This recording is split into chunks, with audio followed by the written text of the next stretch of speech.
Okay, so maraming na-bother dito or naging concern doon sa pagpukpok ko doon sa slab cake, no? So, dahil sa ang dami kong nilagay na stick daw and delikado daw siya.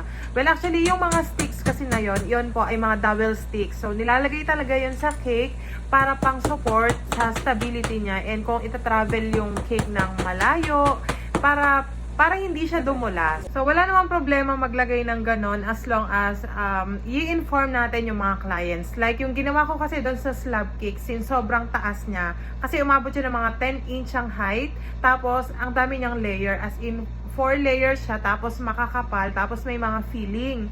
So, yung mga ganun kasing cake, lalo na ita-travel ko siya from Bataan to Batangas, so mahaba talaga yung travel time niya.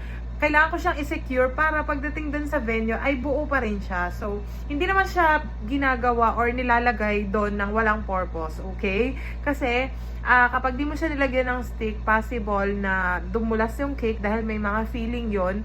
So, kailangan ko talaga siyang lagyan ng support. Like, yun nga, mga double sticks or straws. Actually, may mga straws pa yon. May mga sago straws din ako nilagay doon para hindi siya gumalaw-galaw. So, sa akin lang, para ma-secure ko siya na makakarating siya ng buo pa rin doon sa venue. And doon po sa sinasabi nyo na delikado po siya, yes, delikado po talaga siya.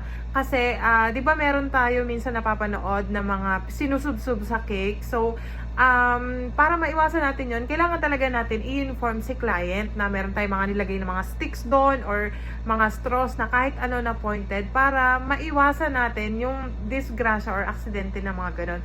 So far naman, wala pa naman akong na-experience sa ganon kasi ako, lalo na yung mga tiered cake, tapos yung mga ganon na matataas, talagang nilalagyan ko siya ng sticks and well-informed lahat ng clients ko regarding dyan.